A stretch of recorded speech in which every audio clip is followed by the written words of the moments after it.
Well, happy October, my evil minions.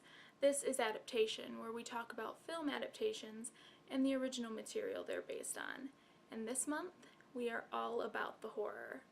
And what better way to kick off our month of scares than to talk about, if you'll excuse the expression, the king of horror writing, Mr. Stephen King himself. Maybe you've heard of him. If you haven't, then I'm going to have to assume you've been locked in a casket for decades, because since the 60s, he's published over 60 novels, 18 novellas, and countless short stories, an inordinate amount of which have been turned into films and TV shows. Now, King is so ubiquitous that I would never presume to tell you about all the adaptations of his work. So instead, let's talk numbers. 64 films are currently in existence because of something that Stephen King wrote.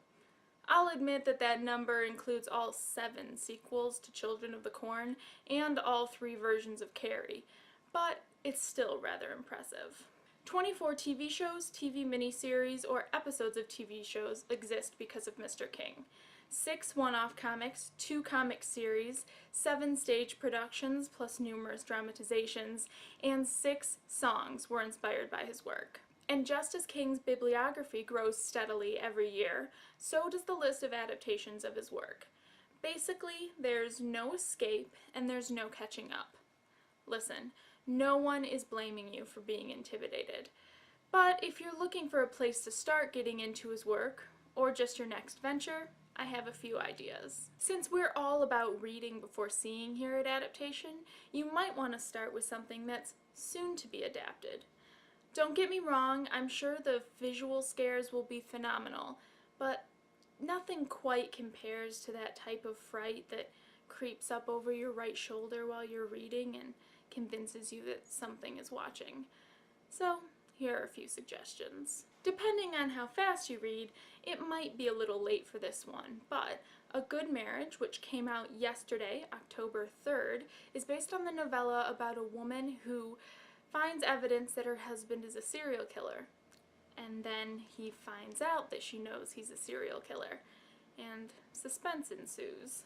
Alternatively, you have until October 18th to read the novella Big Driver, which follows a writer as she survives her rape and attempted murder, and then plans her revenge on the attacker and his accomplices, as we all cheer. Both of those novellas can be found in the collection Full Dark, No Stars. And you have more than enough time to read the novel Cell before the film comes out next year.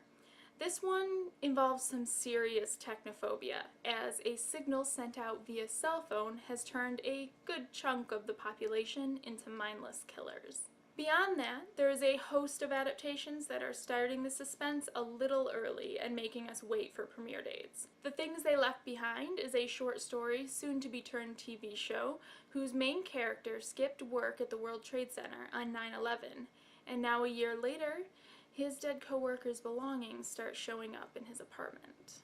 Another soon-to-be TV show on Hulu is 11/22/63, based on the novel in which an English teacher goes back in time to try and stop the assassination of JFK, but he finds that time is a little resistant to change. Finally, there is a new adaptation of the novel The Strand in the works, which takes place in a post-apocalyptic world where a weaponized version of the flu virus has killed off most of humanity. And there are 2 groups of survivors that are rebuilding society in kind of different ways. It's already been turned into a miniseries and a graphic novel, and when Vulture ranked all 64 of Stephen King's novels earlier this year, The Stand came out at number 1.